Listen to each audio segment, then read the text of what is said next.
မင်္ဂလာပါဒီနေ့ငပိတုတ်စာမှာဖြစ်ပါတယ်ငပိကိုမီးဖုတ်ထားပြီးတော့ပါပြီကျုပ်သွန်ဖြူကိုခွာပြီးတော့ပါပြီကျုပ်သွန်အနီကိုနှလုံးခွာပြီးတော့ပါပြီပြီးရင်အဖြူနဲ့နီကိုပါပါလေးတွေလှီးပါမယ်ရှင်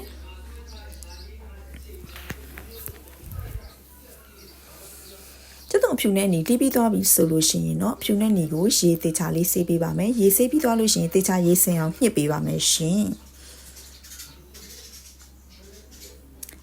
ရေသေးချာလေးဆေးပြီးသွားပြီဆိုလို့ရှိရင်တော့ကျမတို့တုပ်ဖို့စပြင်ပါတော့မယ်ငပိတုပ်ဖို့စပြင်ပါတော့မယ်တံမြာသီးနှလုံးကိုကျမအရေးညှစ်ပါမယ်တံမြာသီးနှလုံးကိုလှိလိုက်ပါမယ်เนาะအရေးညှစ်ဖို့အတွက်ပြီးရင်ဒီသုံးမဲ့ပကံလေးကိုဟင်းချုံမုံနဲ့စားနဲ့ငယ်ထည့်ပါမယ်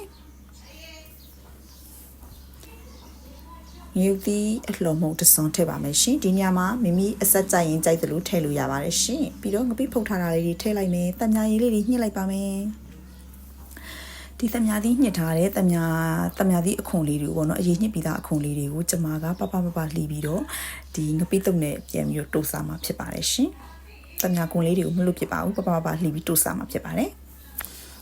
တမြာရည်ညှစ်ပြီးပြီဆိုရင်တော့ကျမတို့တေချာလေးနဲ့ဖက်လိုက်ပါမယ်ဒီနေရာမှာစီလုံးဝမသုံးပါဘူးရှင်စီမပါတဲ့ငပိတုပ်ပါနော်သမင်းစားမိတ်စီပါတယ်ငပိတုပ်လေးကငပိတုပ်ကချမောင်ဟင်းညိုလေးရဲ့စက်သားကြိုလေးရဲ့တွဲဖက်စားမှာဖြစ်ပါတယ်ရှင်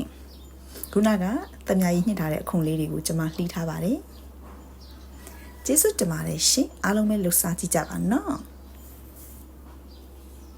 ဒီမှာပါတမြာခွန်လေးတွေပါ